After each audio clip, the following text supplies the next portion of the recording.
हम इंसानों द्वारा आविष्कार एक न्यूक्लियो धमाका, आंखों के सामने जलती हुई एक बिजली के बल्ब, इसके ऊर्जा यानी चमक हम सभी के आंखों को चूर चूर कर देती है, क्योंकि इसके चमक इतना ज़्यादा होती है जो हम आमने सामने नज़र ही नहीं मिला पाते।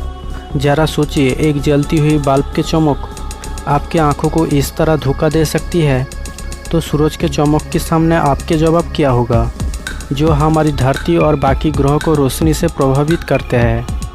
तो ऐसे में आपके जवाब होगा, एक जलती हुई बल्ब के चमक सूरज के चमक के सामने कोई औकात नहीं रहेगी। तो जैसे कि आप सोचते होंगे, सूरज एक अकेला ऐसी ऑब्जेक्ट है जिसके चमक के सामने और कुछ भी नहीं। क्योंकि हम सूरज को धरती के बहुत नज़दीक से देखते हैं तो हमें ऐसी लगते हैं, पर अगर हम पूरी ब्रह्मांड के ऊपर नज़र डालेंगे तो हमें कुछ ऐसी ऑब्जेक्ट के बारे में पता चलेगी जिसके सामने हमारी सूरज के चमक की कोई औकात नहीं रहेगी। यानी जैसे कि बोल सकते हैं, सूरज के चमक एक जलती हुई बल्ब के चमक के बराबर होगी। असल में इस रोशनी के ब्राइटनेस यानी चमक को मापने के लिए एक तरह की स्केल यूज किए जाते हैं। यह स्केल में जिसकी मात्रा जितना कम होगी उसके चमक उतनी ज़्यादा होगी। हमारी सूरज के ब्राइटनेस को स्केल पर मापने पर जहां आते हैं वो है 4.6, जो कि ये ब्राइटनेस ब्रह्मांड की एवरेज ब्राइटनेस में आते हैं। पर अगर हम सूरज के साथ रात में देखने वाले सिरियस स्टार, जो पृथ्वी से 8.6 लाइट ईयर्स दूरी पर है, लेकिन इतनी दूरी पर होने के बावजूद दूसरी स्टार से ये काफ़ी चमकीला दिखाई देता है। इसके ब्राइटनेस है 1.46, यानी हमारी सूरज से सिरियस 22 गुना ज़्यादा चमकीला है। पर सिरियस की इतनी चमक भी कमज़ोर पड़ जाते हैं स्टार R136A1 के सामने। ये स्टार हमारी सूरज से 256 गुना बड़ा तो है ही, साथ में उतनी चमकीले भी। इसके ब्राइटनेस है -12.16, यानी कि जिसके मतलब है यह हमारी सूरज से 286 गुना ज़्यादा चमकीला है। इतनी चमकीले स्टार को अगर हमारी सोलर सिस्टम में फिट कर दिए जाते हैं तो धरती पर आए रोशनी की एक झलक हमारी आंखों को नष्ट कर देगी। परंतु आप इसके ब्राइटनेस को जितनी चमकीला समझ रहे हैं उतनी भी वो नहीं है आगे आने वाली चमकीली चीज़ के सामने। आप जानते ही हो, ब्रह्मांड में कोई बड़ी स्टार की जीवन काल खत्म होने के टाइम एक विस्फोट होती है, जिसे अक्सर सुपरनोवा धमाका नाम से जाना जाता है। पर यह धमाके के टाइम इतनी ऊर्जा रिलीज करते हैं जो उनमें से एक स्ट्रॉन्ग ऊर्जा की किरण निकलता है, जो कि इसे कहा जाता है गामा रे बूस्ट। एक पल भर में ये इतनी ऊर्जा रिलीज करते हैं जितनी ऊर्जा सूरज 1000 करोड़ सालों में रिलीज करेगी। यानी सोच सकते हैं इसके कई सेकंड की चमक के सामने हमारी सूरज की चमक कहाँ पर होगी। वैज्ञानिकों को लगता है भविष्य में WR104 नाम की स्टार में गामा रे बूस्ट हो सकती है, जो कि ये हमसे 7500 लाइट ईयर्स के दूरी पर है। कैलकुलेशन बताती है अगर इतनी दूर में गामा रे हुआ और कुछ सेकंड के लिए अगर उसके एक झलक हमारी पृथ्वी तक पहुंचते हैं तो ये हमारी पृथ्वी के 25% लाइफ को डिस्ट्रॉय कर देगी।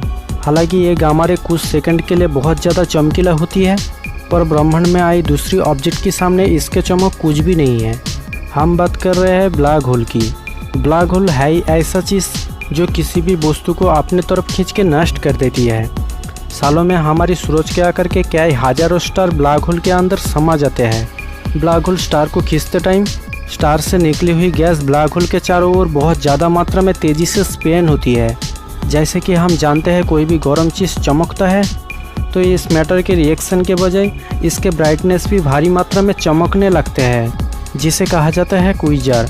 बेसिकली एक क्विजर के ब्राइटनेस गैलेक्सी में मौजूद लाखों करोड़ों स्टार के ब्राइटनेस से बहुत ज़्यादा होती है। 3C273 पहले देखा गया क्विजर के ब्राइटनेस है -26.7, यानी हमारी सूरज से 4 खरब गुना, और मिल्की वे गैलेक्सी के ब्राइटनेस से 100 गुना ज़्यादा चमकीला है। ज़रा सोचिए, अगर हम एक क्विजर को 32 लाइट ईयर्स के दूरी पर देख पाए तो ये हमें 8 मिनट लाइट ईयर्स के दूरी पर सूरज के जैसी चमकीला दिखेगी। बेसिकली एक क्विजर देखा जाते हैं गैलेक्सी के बीच में, जो सुपरमासिव ब्लैक होल होते हैं, परंतु इसके ब्राइटनेस पूरी गैलेक्सी को रोशनी से प्रभावित कर देते हैं। पर एक क्विजर की ऊर्जा रेडिएशन जेट के रूप में निकलता है। रेडिएशन जेट को कुछ इस तरह से दिखता है और ये पल भर में बहुत दूर तक सफ़र कर सकती है। हम तो क्विजर की जो लाइट पहुंच पाते हैं वो रेडिएशन की एक छोटा सा हिस्से है, पर इनमें से बहुत ज़्यादा चमकीला चीज़ तभी देखा गया जब ब्लेजर 3C454.3 को खोजा गया। असल में ब्लेजर ए है जब गैलेक्सी के सेंटर में क्विज़र उनके रोशनी को पूरी गैलेक्सी में प्रभावित करते हैं, तब इन गैलेक्सी के सेंटर को कहा जाता है एक्टिव गैलेक्टिक न्यूक्लियाई। अगर हमारी पृथ्वी इस एक्टिव गैलेक्टिक न्यूक्लियाई के रेंज में आ सके तो इसे कहते हैं ब्लेजर। इसके ब्राइटनेस है -31.4, तो सोच सकते हैं ये कितनी चमकीली होगा। हबल स्पेस टेलीस्कोप द्वारा लिया गया ये तस्वीर में जो लाइट के दो रिफ्लेक्स दिख रहा है, लग रहा है जैसे कि दोनों एक जैसे ही है। पर ये जो लाइट के रिफ्लेक्स दिख रहा है वो है एक स्टार की, जो हमसे करीब 100 लाइट ईयर्स के दूरी पर है। लेकिन दूसरी जो लाइट के रिफ्लेक्स दिख रहा है वो है एक क्विज़र, जो कि हमसे करीब 1000 लाइट ईयर्स के दूरी पर है। इन क्विज़र की सृष्टि ब्रह्मांड में बहुत पहले हुआ होगा, जिसके एक झलक लाइट आज भी हम तक पहुंच रहा है। शायद आज अगर हम वहां पर जाते हैं तो ये क्विज़र वहां नहीं होगी, क्योंकि आज हम क्विज़र की जिस लाइट को देख पा रहे हैं वो है कई हज़ार साल पहले की।